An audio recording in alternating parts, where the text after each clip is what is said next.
where now protests are taking place near Parliament. As you can see there, various Sikh groups holding protests, and this is what we've seen over the last couple of days. Yesterday, Sikh groups even marching to the Prime Minister's residence ever since Congress leader Sajjan Kumar has been acquitted in the anti-Sikh riots case. We've seen these protests break out. Remember, 5 people were convicted on the very same charges that Congress leader Sajjan Kumar too was facing. However, the charges against him were dropped by the CBI court. There's been a great amount of anger across the country over this, and even over the fact that this first judgment or verdict in the case coming 29 years after the Sikh riots took place in the national capital, in which over 3,000 Sikhs were killed over a period of 3 days.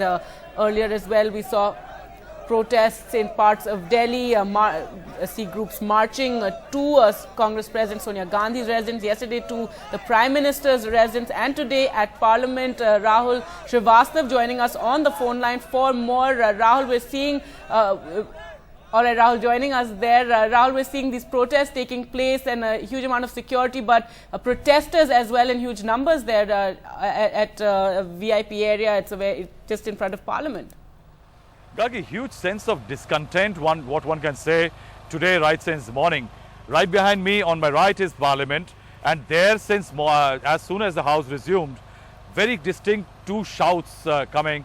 One, the opposition saying that the ministers and the Prime Minister should resign. The Treasury benches also equally uproarious. What they are saying that there is no question of resignation. And if my colleague Tom can pan the camera across to right in front of us, there is a protest at the Vijay Chowk by Sikh protesters who have virtually laid a siege to the Vijay Chowk as one comes downhill from the Raisina Hill and goes towards India Gate. Vijay Chowk is in siege.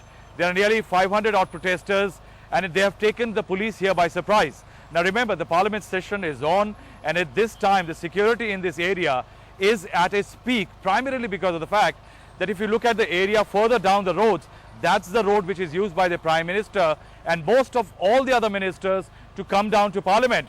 So right now, if there is a meeting or any other crucial element for which the Prime Minister has to leave Parliament, he will be using some other gates of Parliament to exit, not the usual route.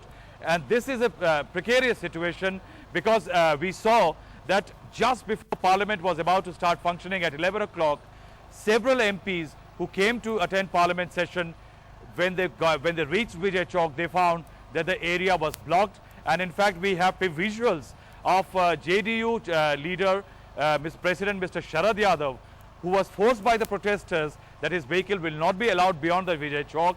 He had to get down at the Vijay Chowk, and in what can certainly be called a security breach is that a member of Parliament, a senior leader, had to wade through a sea of protesters to actually walk down to a secured barricade of policemen, and then he had to walk half a kilometer down to Parliament. And right now there are negotiations going on. We can see that a fresh posse of policemen have reached Vijay Chowk. In fact, some of the television channels also have parked themselves, and the police is requesting them to clear the area.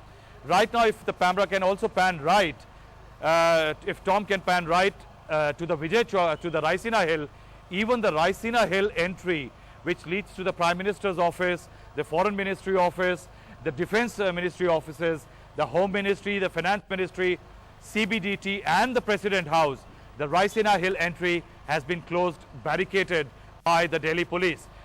In fact, all the traffic which is passing through the Vijay Chowk area is being diverted. That's the word from the Parliament area, that Vijay Chowk stalled, Parliament stalled.